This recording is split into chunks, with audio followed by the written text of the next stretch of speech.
Welcome to the Group of 5 Focus podcast, where we take some time each week to highlight a few significant G5 matchups and showcase the power of the Group of 5. I'm your host, Brian Doppel. In this episode, I'll recap the action from an exciting Week 2 for the Group of 5 and look forward to Week 3, including College Game Day coming to Boone, a few rivalry games, and a potential upset brewing. We'll get into it after the break.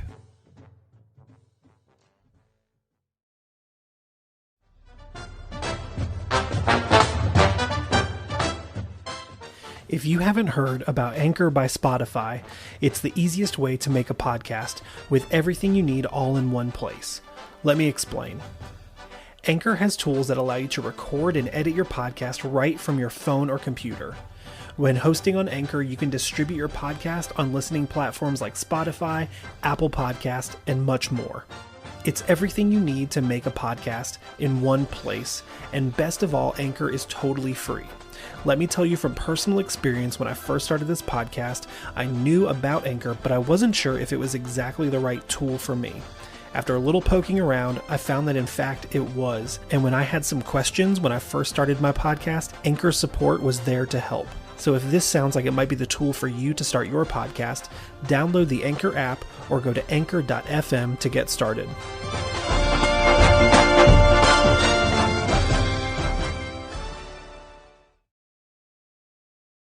And an exciting weekend in G5 football it was. Let's take a look back at some Week 2 results here, starting with the American Athletic Conference, who started the week on Friday evening, where UCF hosted Louisville down in Orlando. And UCF, despite taking a first-half lead there in the second quarter, lost to Louisville 20-14. On Saturday, in an unfortunate upset, number 25 ranked Houston lost at Texas Tech in 2 overtimes, 33-30. The Temple Owls were able to hold off the Lafayette Leopards 30-14. Memphis easily took care of Navy 37-13. Cincinnati destroyed Kennesaw State 63-10 in a convincing fashion, looking much like Cincinnati of last year. ECU hosted ODU from the Sun Belt and won 39-21. Tulane shut out Alcorn State 52-0. SMU hosted Lamar and won 45-16. South Florida beat Howard 42-20. And Tulsa beat Northern Illinois 38-35, nullifying what I thought was going to be the upset of the week, but at least the Huskies made it interesting. In Conference USA, UTSA visited Army and got away with the win in overtime 41-38. Charlotte lost to Maryland at home. Middle Tennessee went out to Colorado State and won 34-19 on the road. Florida Atlantic beat Southeastern Louisiana. Liberty beat UAB at home 21-14. FIU went to Texas State and lost 41-12 to the Bobcats of Texas State, who are looking to make a splash in the Sun Belt West this year. Louisiana Tech handled Stephen F. Austin 52-17. North Texas beat Texas Southern 59-27. Rice got a nice win versus FCS McNeese 52-10 at home. And in the Battle of I-10, UTEP got the win at home versus New Mexico State 20-13. Moving on to the MAC, Kent State visited number 7 Oklahoma to a disappointing result of 33-3 in favor of Oklahoma. Akron went to Michigan State and lost 52-0. Ohio went to Penn State and lost 46-10. South Alabama headed up to Central Michigan and took care of business, winning easily 38-24. Western Michigan got a nice in-conference win over Ball State 37-30. Bowling Green hosted FCS Eastern Kentucky and lost in 7 overtimes, 59-57.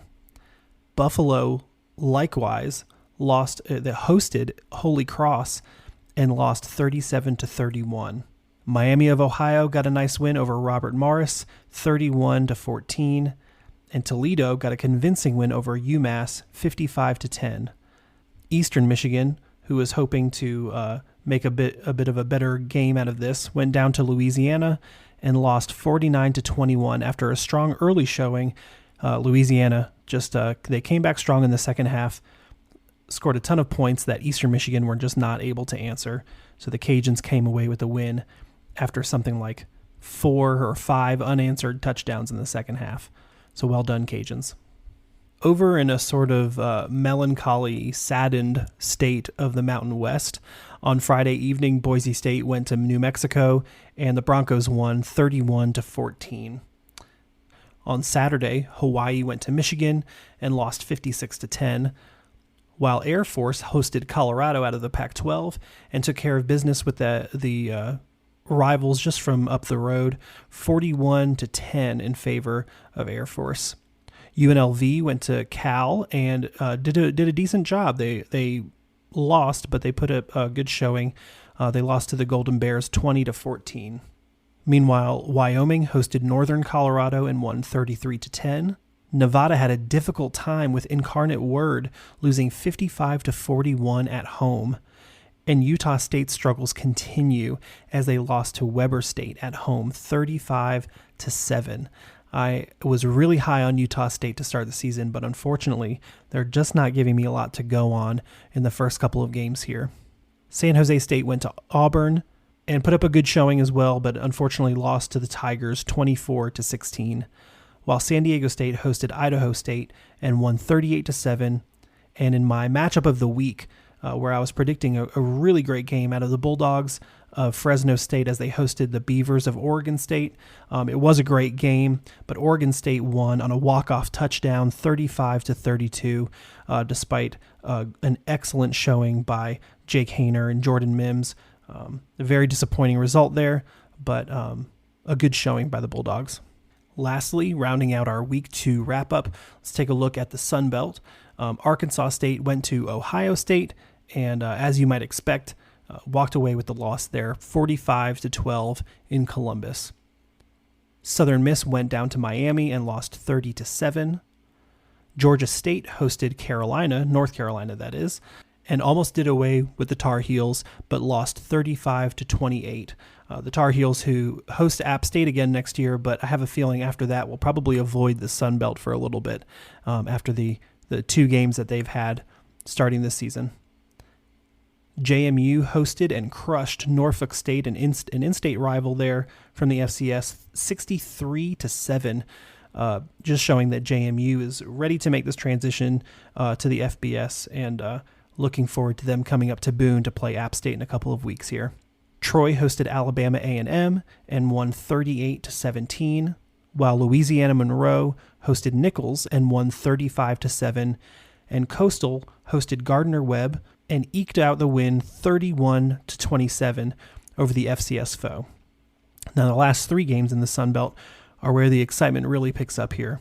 Georgia Southern went to Lincoln, Nebraska, and knocked off the Cornhuskers 45-42 on the road.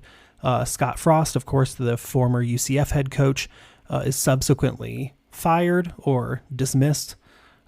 So the Eagles from Georgia Southern went and got a huge Power 5 win on the road. Great for that program as they're in their first year with new head coach Clay Helton, who's implementing some different style of play there, getting away from the triple option, going more towards a traditional pass run balanced game plan.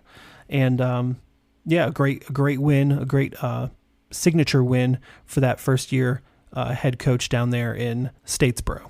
Another marquee win for the Sun Belt this weekend was Marshall as they went to South Bend and took down Notre Dame 26-21.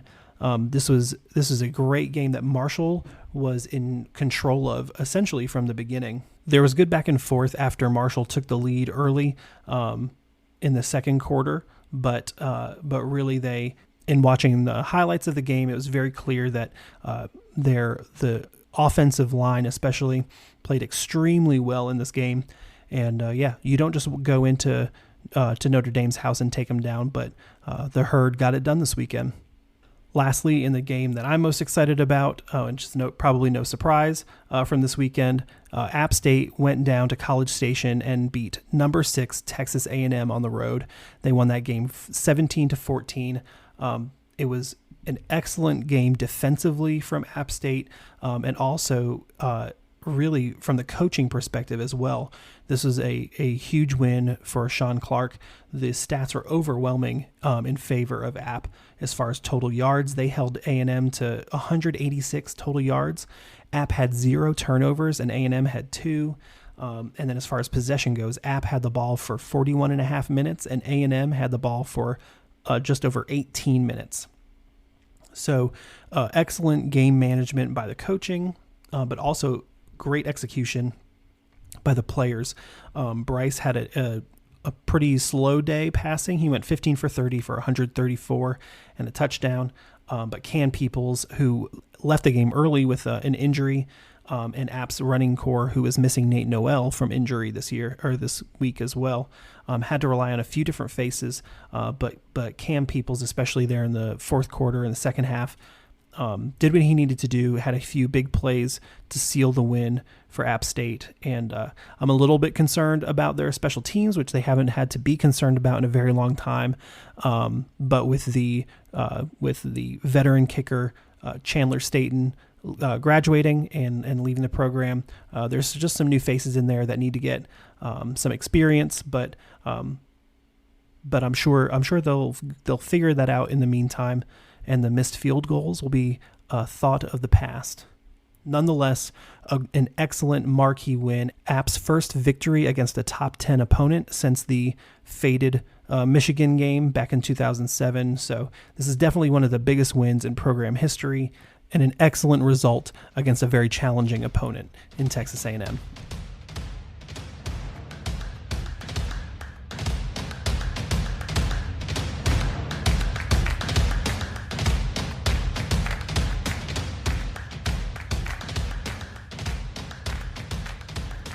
It's time now for me to share my updated Week 2 power rankings for the Group of 5. And there are some new faces in the top 10 this week, and quite a lot of shifting going on from last week as well. I'll start at number 10, making their first appearance in the power rankings this year after their big upset this week in Lincoln. I've got number 10, Georgia Southern. Number 9 this week, I've got SMU. Number 8, UTSA after their win at Army. Number 7, Marshall after a big win at Notre Dame. Number 6, Air Force, who continues to impress out of the Mountain West. Another Mountain West team at number 5, Fresno State, the Bulldogs. Even after a loss to Oregon State, I still think that they might be the team to beat out of the Mountain West this year. Number 4, Houston, who unfortunately lost a game that they should have won against Texas Tech this week. Number 3, UCF, who continues to climb in the standings, as well as number 2, Cincinnati.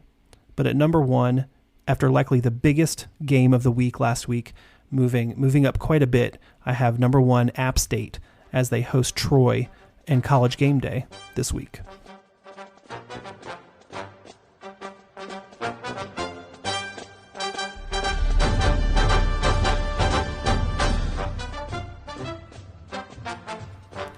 All right, let's look ahead to this week's matchups. In the American Athletic Conference, I'm excited to see Temple hosting Rutgers, two programs that are not located very far from each other, and Temple with the opportunity to take down a struggling, to say the least, Power 5 program at home. Tulane goes to Kansas State, which should be an interesting matchup. Houston hosts Kansas, a future Big 12 opponent that Houston should be able to handle. ECU hosts an in-state rival, if you want to call it that, in the Campbell Camels. Tulsa hosts a future FBS program, Jacksonville State, as the Gamecocks travel to Tulsa at 7 p.m. on Saturday evening. The American Athletic Conference and the Sun Belt have a little showdown in Memphis on Saturday between Arkansas State and Memphis, two programs that are so close to each other that do not like each other. That should be a great game between the Red Wolves and the Tigers down there in Memphis. South Florida stays in state as well as they go to number 18 Florida to take on the Gators at 7:30 on Saturday. While SMU goes up to Maryland to see what they can do against the Terps, and UCF hosts Florida Atlantic at 7:30 on Saturday evening. Lots of in-state action in the American Athletic Conference this week. In Conference USA, I'm looking forward to seeing what the Hilltoppers of Western Kentucky can do at Indiana at noon on Saturday.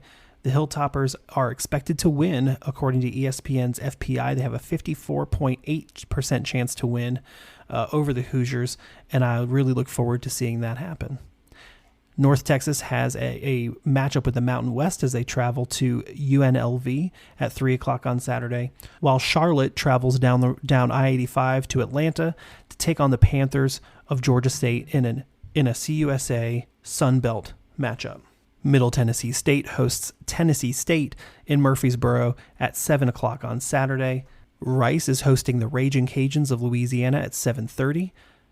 While Louisiana Tech travels up to South Carolina to take on number 5 Clemson on the ACC network at 8 o'clock. UTSA gets a big showdown with number 21 Texas at 8 p.m. on Saturday on the Longhorn Network, and UTEP travels to New Mexico to play the Lobos at 8 o'clock. We've got lots of action going on this weekend as well. Long Island University, who I'm pretty sure this is their third MAC team that they've played this year. They're playing Kent State at noon on Saturday, while Central Michigan hosts Bucknell at 1 p.m. The Bobcats of Ohio go to Iowa State to take on the Cyclones at 2, and Ball State hosts Murray State at 2 o'clock as well. Northern Illinois hosts an SEC team as Vanderbilt travels up to DeKalb to take on the Huskies. Bowling Green hosts Marshall in a game between two teams who are quite familiar with each other. Toledo goes just up the road to Columbus, or down the road, I suppose, to Columbus to take on number 3 Ohio State at 7 o'clock on Fox. That's going to be a really good game. I don't know that Toledo is going to pull off the upset here, but I do expect them to put up some points. So that'll be a great game. I'm looking forward to watching that. Akron is going down to Knoxville to take on number 15 Tennessee. Hopefully they fare a little bit better than Ball State did just a couple of weeks ago, or maybe just last week. But we'll see how that goes for the Zips. While Western Michigan hosts number 23 Pittsburgh and KZoo at 7:30 on ESPNU, and Eastern Michigan goes down all the way down to Arizona State for a late game, 11 p.m. On Saturday evening. That's past my bedtime, but I look forward to seeing the highlights on Sunday. I've already mentioned a few of these Mountain West games, but UNLV is hosting North Texas. Boise State is hosting University of Texas Martin. Colorado State, the Rams, are going to Washington State at 5 p.m. Eastern on Saturday, while Nevada goes to play at Iowa in a Big Ten matchup there. That should be interesting. San Diego State goes to Utah, number 14 Utah, and hopes for an upset there. That would be great for the Aztecs, but I wouldn't be completely surprised. Nor would I be super surprised if the Bulldogs of Fresno State go to number 7 Southern California and take care of business there. I know that's a long shot. I know number 7 is a tough one to beat, but the Bulldogs are hungry, and the fan base is ready to beat such a big in-state rival as Southern Cal. Meanwhile, in a potentially winnable game for the Rainbow Warriors, Hawaii is hosting Duquesne. That starts all the way down at midnight on Saturday. So, again, I look forward to seeing what happens in the highlights there on Sunday. But fingers crossed for the Bows to get a nice win this week. This week in Sunbelt football, Texas State goes to number 17 Baylor at noon on Saturday. That would be interesting to see how many fans are able to travel from not just San Marcos, but across the state to support Texas State and the Bobcats there. South Alabama, after a nice win this past weekend, goes to UCLA, way out west, to see what they can do against the Bruins. Old Dominion has another in-state Power 5 game this weekend as they travel to Charlottesville to take on the Wahoos over at UVA. It should be, I know ODU fans are going to travel to that game, especially after the Monarchs took down the Hokies earlier this season. So that's going to be a wild environment. And I think, especially with the ODU fans that are traveling, I think as the UVA fans start to trickle out throughout the game, as perhaps they've been known to do, the Monarch fans that are there traveling will stay through the entire game. They'll stay rowdy. They'll support their team, and I would love to see ODU get a win over the Cavaliers of Virginia this weekend. As I mentioned earlier, Troy is going to App State for a 3:30 kickoff. That's still listed as ESPN Plus for now, but ESPN's College Game Day is going to be in Boone this weekend for the first time ever. Really great exposure for App State and the town of Boone. We'll see if that game gets flexed out of the ESPN Plus slot. I'm not optimistic that it will, just because I'm not really familiar with how far ahead those things are locked in. I think that the first few weeks might be locked in, and they're not really able to flex those things at this point. But nonetheless, I know App Nation is gonna get out for this one. The ticket sales sold out for this game today, as I record this on Monday evening. So I think that App Nation is going to show up. They're going to put on a good show for the College Game Day crew, and hopefully they'll be able to shut the door on Troy, who is a hopeful to come out of the Sun Belt West this year, depending on how Louisiana and potentially South Alabama perform for the rest of the season. So should be a good matchup there. UL Monroe is going down to Tuscaloosa to take on newly number 2 Alabama at 4 o'clock on Saturday. Not much hope for the Warhawks there, but I suppose crazier things have happened. So we'll keep an eye on that game as well. Southern Miss is hosting Northwestern State at 7 p.m. on ESPN3. And as I mentioned before, Georgia State is hosting Charlotte and Atlanta, and Rice is hosting the Ragin' Cajuns down in Houston at 7:30 on ESPN+.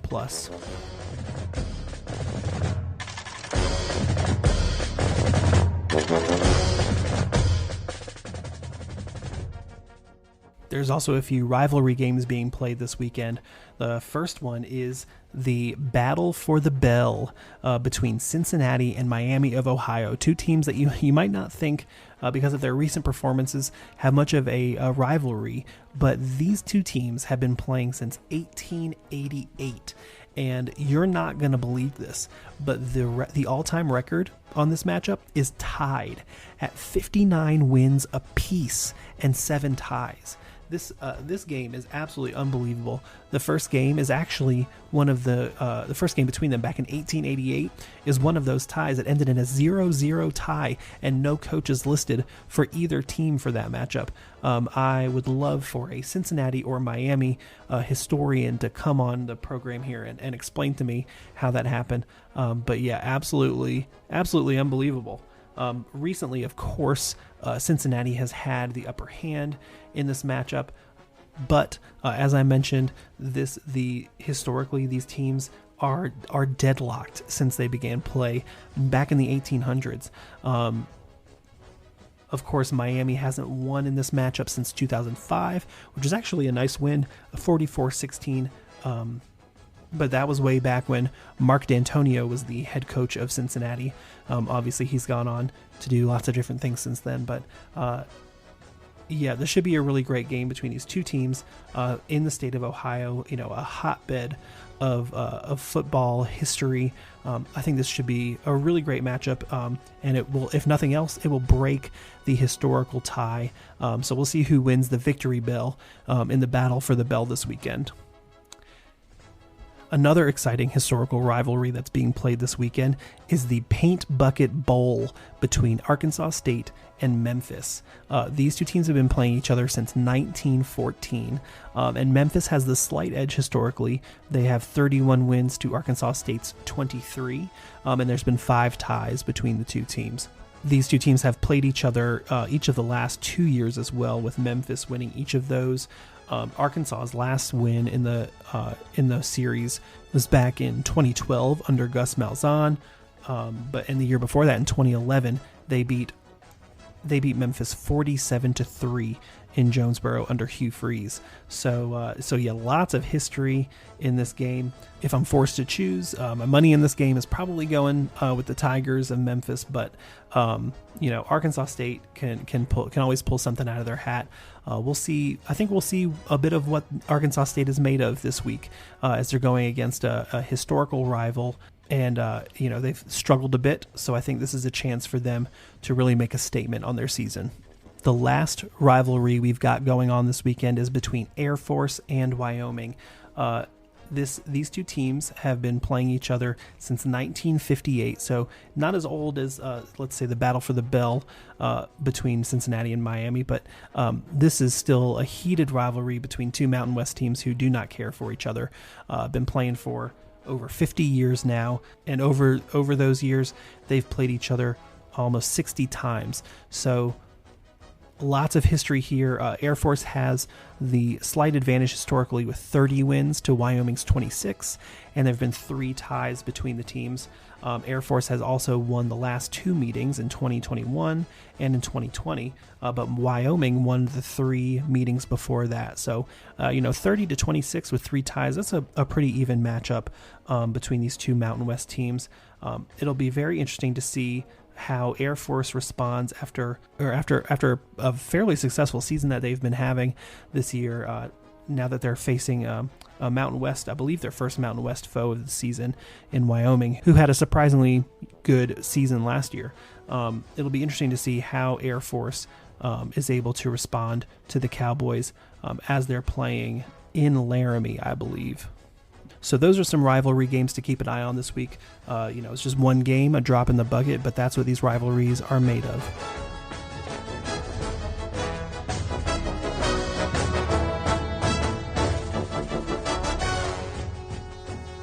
Moving on to my matchup of the week. This week, that honor goes to the Buffalo Bulls versus the Coastal Carolina Chanticleers. This game is being played at Brooks Stadium in Conway, South Carolina, on Saturday, September 17th at 1 p.m., and you can watch it on ESPN+. Personally, I'm really excited for this game because I've had it circled on my calendar since last season. Buffalo, a team who is a bit streaky at times and might not be the most impressive statistically. I think that they match up really well against the Chanticleers, and I think this is going to be a really great game. Buffalo's coming into this game at an unfortunate and disappointing 0-2 on the season so far, with losses at Maryland and versus Holy Cross at home last week. Meanwhile, Coastal Carolina is coming in at 2-0, but their wins come versus Army at home, and a near loss versus Gardner-Webb at home, an FCS opponent last week. So while these two teams have opposite records, I think that they're a better match than the statistics show. Historically, these teams have only played one time, and it was last year. And in that game, the Chanticleers won 28-25 in a very close matchup there. So I think that this game has potential to be very similar, to have a similar outcome. Not enough has changed from these two teams from last year to this year to make me think that this game won't be as exciting as last year's. For the Bulls, their quarterback Cole Snyder has had a really good season so far, throwing 41 of 69 for 465 yards on the season, and he's got 3 touchdowns. Meanwhile, on Coastal Carolina, their quarterback is maybe an extremely dark horse for the Heisman this year in Grayson McCall, who's thrown for 482 yards on 34 completions. He's got 6 touchdowns and 1 interception through 2 games this season. So Grayson McCall, a lot of people, really in favor of this quarterback out of Coastal. But unfortunately, he's lost a few of his favorite targets from last year to this year. So that could make things interesting in this game as well. Coastal Carolina also has an impressive running back in Reese White, who has 34 carries for 168 yards and a touchdown this season. He's also got an additional 5 receptions for 20 yards and 2 touchdowns so far this season alone. Buffalo has much more of a running by committee approach, and actually their second leading rusher on the season is quarterback Cole Snyder so far. So their leading running back is Mike Washington, but they've also got support from Cook Jr. and Henderson. There's no real standout in their backfield right now, so this might be an opportunity. This game might be an opportunity for one of these running backs to really stand up above the rest, although it looks like Washington is happy to take that role. As far as receivers, Buffalo has a couple of really top-notch receivers that are making a name for themselves already this year.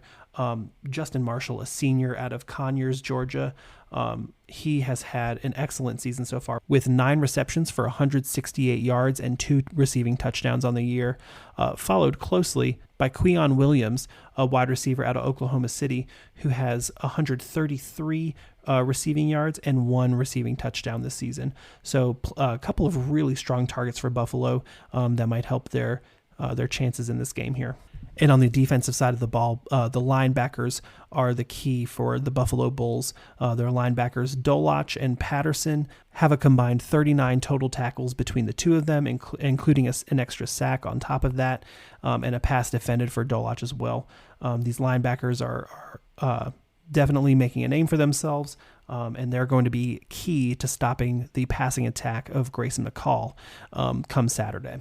And for Coastal Carolina, I've already mentioned Grayson McCall and Reese White, 2 of their absolute stars on offense. But it's also worth noting running back C.J. Beasley out of Norfolk, Virginia, who also has 114 rushing yards on the season as well. And don't say Grayson McCall is just a one-trick pony. He also has 40 rushing yards and a rushing touchdown on the season. So he can get you in the air or on his feet as well. But speaking of in the air, his wide receiver core of Sam Pinckney, as well as Jared Brown, these 2 guys are having a year. Jared Brown, even as a freshman, already has 100 receiving yards, but hasn't found the end zone yet. So I have a feeling he'll be looking to do that against Buffalo this weekend. On defense, things are a bit more spread out for Coastal Carolina, and it has not exactly been their strong point so far this year. They're led by linebacker Shane Bruce, who's a sophomore out of Georgia. He's got 14 total tackles, as well as linebacker J.T. Killen, who follows up with 11 tackles and a half a sack on his record so far this season. So the linebackers, as well as the safeties, Fletcher and Jackson, these are the key guys for the Chanticleers, and if they are going to stop Buffalo better than they stopped Gardner-Webb last week at home, those guys are going to have to step up this Saturday. ESPN is giving Coastal a 69.2% chance to win this game. I can see the Chants winning this game, but I do think it's going to be closer. They've got the spread at 14, Coastal minus 14 here. I think it's going to be much closer than that. I think it might be as close as a field goal between these 2 teams again, just like last year. So I think it's going to be a high-scoring affair. Neither of these defenses are really blowing me away, but I especially think if Buffalo can get to Grayson McCall, I think they've got a real shot in winning this game down in Conway. So yeah, I think this is going to be a really great game. I'm looking forward to watching it at 1 o'clock on Saturday on ESPN+.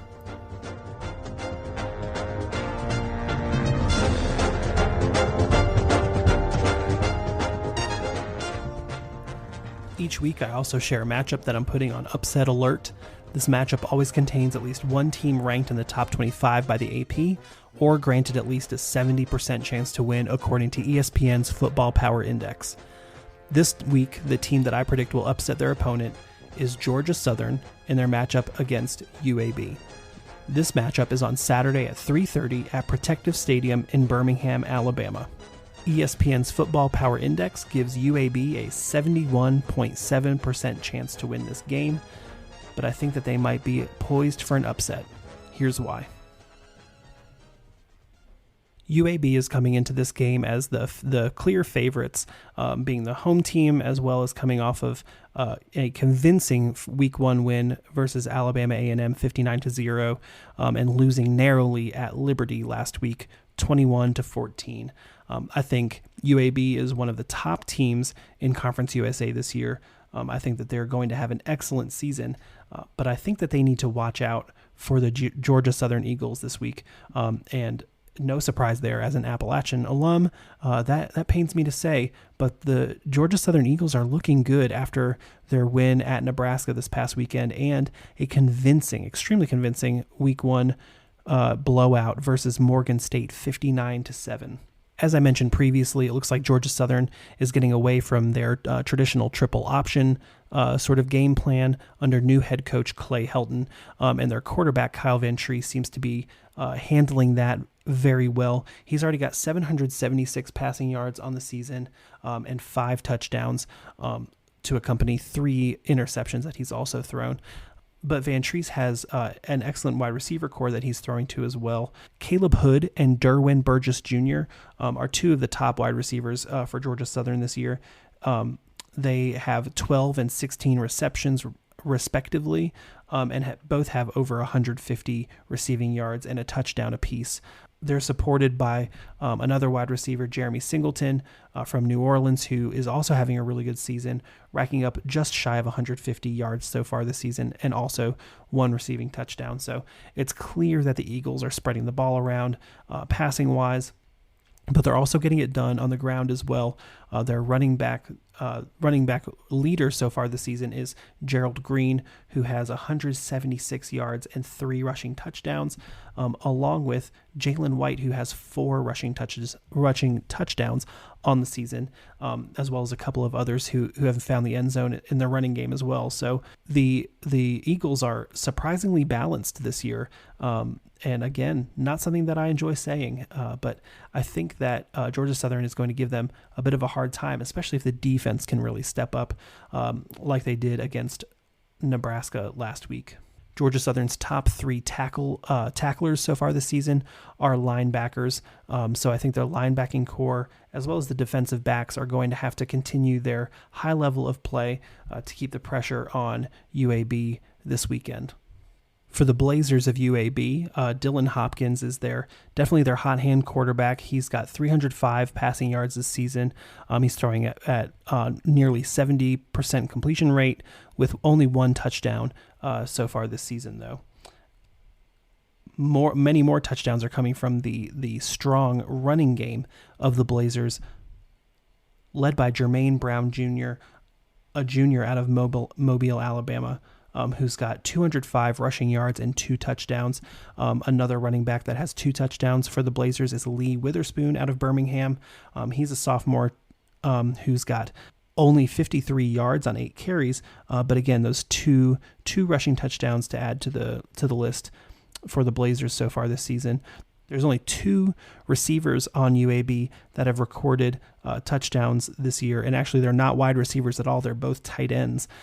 So if UAB intends to put the Eagles away in this game, they're going to have to figure out how to extend that passing game because I think that Georgia Southern's defensive front is going to anticipate a lot of this running game that UAB has been relying on so far this season.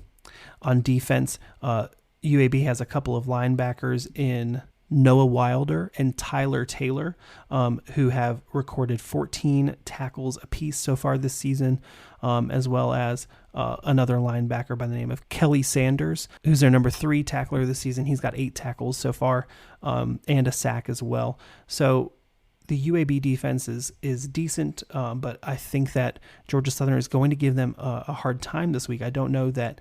I mean, I know Liberty has had some success recently, but I think Georgia Southern is going to pose a bit of a different challenge for the Blazers down in Birmingham this weekend. What with a new head coach, a brand new scheme, and perhaps some surprise players ready to make a splash down there against UAB this weekend. So as I said, ESPN, the FPI has UAB with a 71.7% chance to win this game, but I think Georgia Southern is going to pull an upset here. UAB is a 12-point favorite, but I think Georgia Southern can outscore the Blazers when they're running on all cylinders. So I'm going to predict that Georgia Southern wins this game over UAB 33-27.